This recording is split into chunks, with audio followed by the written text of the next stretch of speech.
Hey, it's Joy. I've got big feelings about little things, and I want to talk about it. Oh yeah, I'm mad about it. And the fact that everyone else is not up in arms about it is a big part of the problem. Oh, I bawled my eyes out, like I always do. It was the sweetest thing. Oh, it was the cutest thing. It was the funniest thing. Thanks for being here. Let's go. Hey, thanks so much for being here. My name is Joy. I love talking about things that give me really big feelings. And last week, I did have to give myself a pretty solid sermon.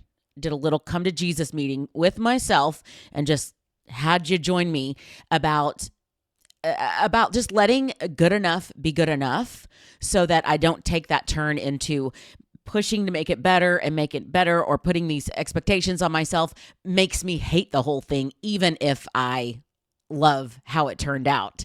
And I'm doing okay on that. So I'll grade myself a little bit. Last week, quite literally, that podcast was good enough to be good enough. I looked back at it as I was posting it, and it truly looked like I had just like slathered my face in coconut oil. It was my face was so shiny, and a lot of it was the lighting. But on another day, that would have really bugged me. Or I'm sure I noticed it during the recording process, but maybe I would have stopped at that point, come over. I mean, I don't have a makeup team, but that's even you see it on TV. That's all they do is come over and powder. The person comes and powders that forehead, powders. I remember I got to see a show taping one time, and Julia Louis-Dreyfus was the guest, and she looked absolutely stunning. But as soon as they cut to go to commercial, someone came over and was just patting on her face. It was as if that person was a little gnat floating around her. Not that it was bugging her, just it didn't faze her at all. She like scooted in to talk to the host and like have this conversation, and as the person was powdering her. And I just thought, God, I wish someone was always taking care of me to that level that it just did not even faze me anymore. But I could have stopped, powdered up, moved on, or I'm sure I'm not great at this, but I'm sure you can put a filter on after. Yeah, that's probably should be my New Year's resolution in 2026 is to learn that stuff because it's there for us. Why not take advantage of it? But I could have put a filter on. I'm sure I could have, I don't know, edited it a little tighter. So I did well in that sense. And I was very proud of myself for practicing what I'm preaching. And if I'm preaching it to you, I think I should practice it. If I'm preaching it to myself, it's because I need to practice it. And I do want to be a person with integrity that like practices what I preach. And I think typically that means something that you have known for a long time and really believed in. This is really me just trying to better myself. And it's a new concept to me. But either way, I do want to be a person that like does what they say and says what they do. And so I am very proud of something that difficult, like really having to manage my expectations of how many people I'm going to see and how many Christmas events I'm going to go to, and how great are the presents going to be that I get them, and those kind of things. Managing those expectations is actually really hard. And I'll give myself maybe like a passing grade, but like a C plus. So far, up to this point in the month, I've done a decent job. Like the first week was beautiful. It was very well balanced, had a lot of rest in there. Couple days later, any day on my calendar that was not specifically blocked off is now filled. But I truly think that even just being mindful of it and having to give yourself that check of is this something I really want to add? Do I really want to make space and time and do this? Well, yeah. Yeah. Do I want to go to a cookie decorating class? Yes, that's exactly what I want to do. I've always wanted to do that. Why I haven't done it up to this point, I'm not sure. But yes, that's definitely worth going on the calendar. But just to be mindful of it and make sure I'm thinking through, I'm not just adding willy nilly. So I'm doing kind of okay on that one. I will say I had a pretty big failure of practicing what I preach. And I'm going to tell you about it, to be honest about it, but also because I think we all need reminders. But I got scammed. Now, thank God it was not a huge degree. It was less than $200. But I did get scammed. And when I say practice what I preach to my parents a lot. The boomers are the ones that are the most likely to be scammed because there's a lot of different ways, especially with technology. If you're not quite as familiar with it, it can get you easier.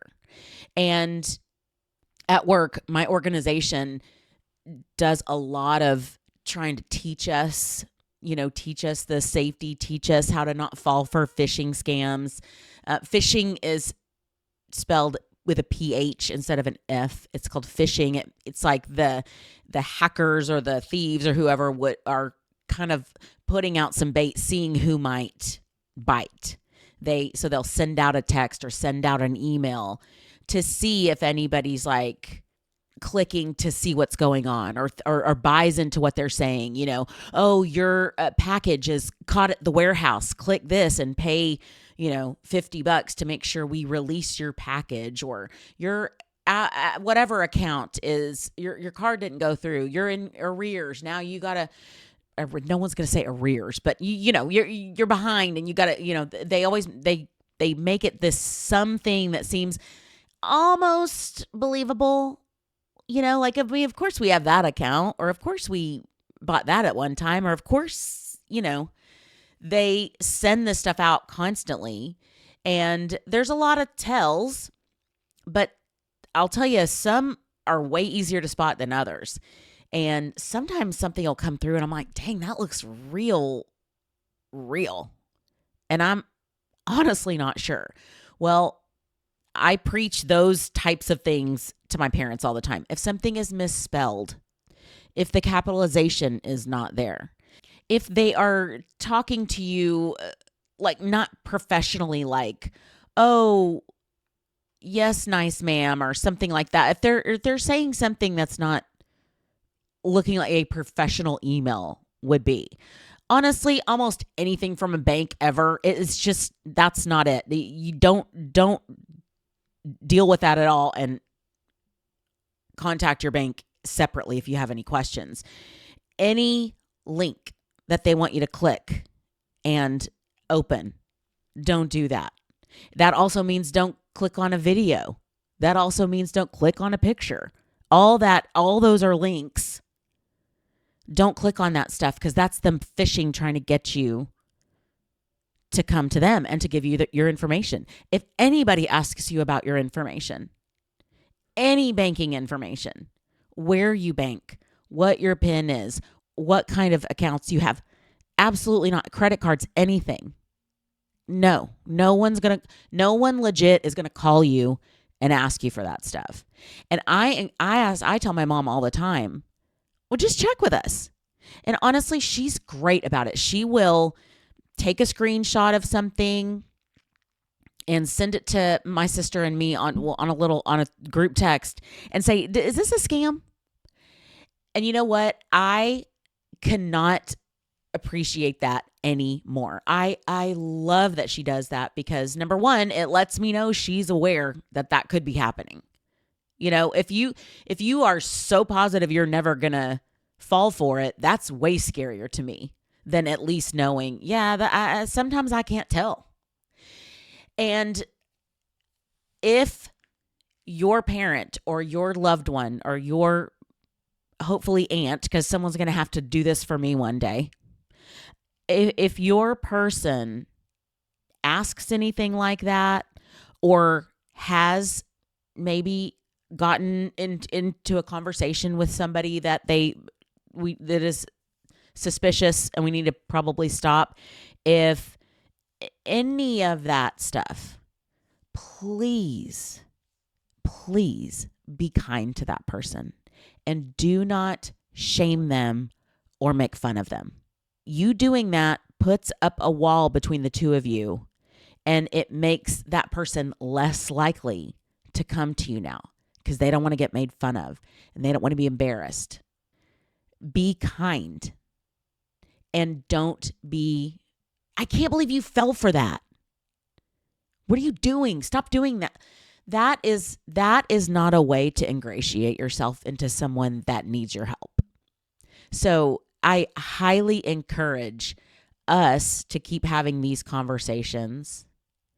I highly encourage us to remind each other. I encourage when you see a new one, like a couple months ago, I started getting this stuff in my iCalendar, my Apple Calendar. And I was like, what the heck is this? This is a new thing. And, some of them I could delete off there, but some of them I couldn't. And some of them were, one of them, it asked to accept maybe or decline. And honestly, I didn't know much better. And I hit decline and it didn't go anywhere. And it didn't decline. It just stayed there. And I always think, I've never heard this as advice, but I've always thought if a scam call gets through and I answer it, I never push a button. I never say yes, no, hello, leave me alone. I never say a word. I don't want them to have my voice. I don't even want them to know that I'm willing to push a button. They already know they got a functional phone number that someone answers. Don't give them anything more. Just hang up. Be done. You can block that number. They'll call back from that phone number is burned anyway. So I don't really know that part matters. But if that makes you feel better, block it.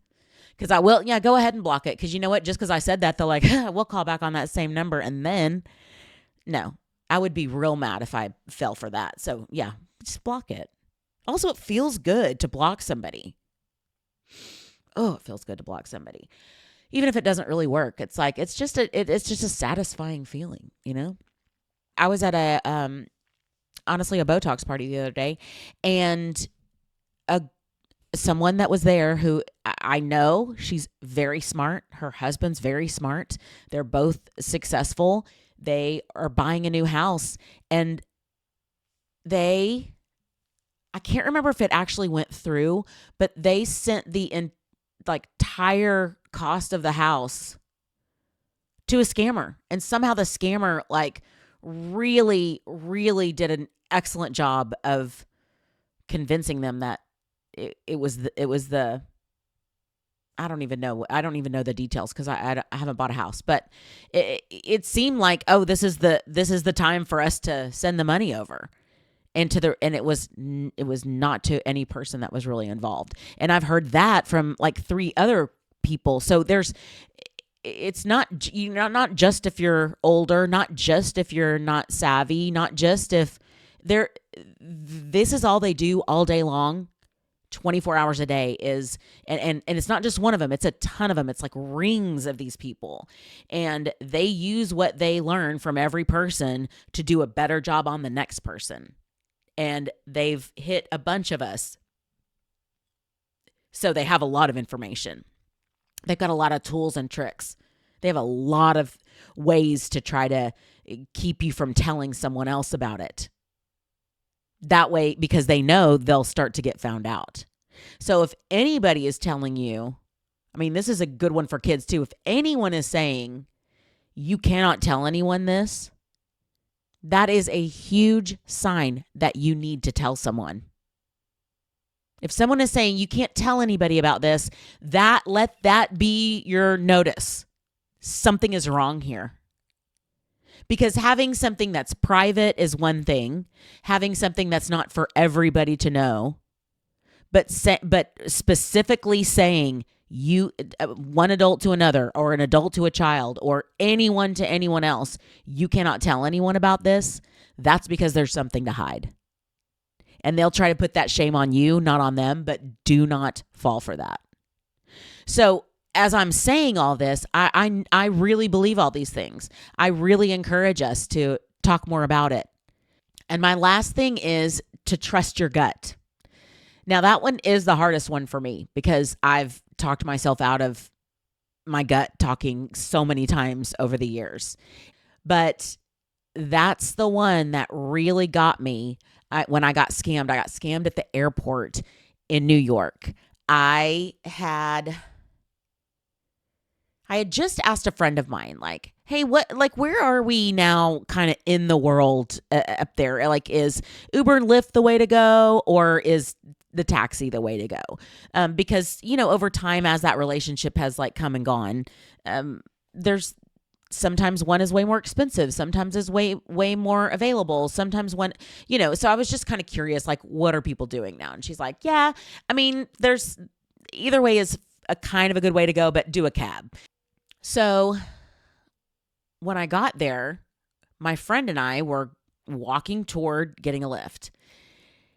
And this guy said, hey, you need a cab? And I was like, and my friend was like, oh, we're going to get a lift. And I looked at her, I was like, no, my friend said to get a taxi. I think we kind of should take a taxi.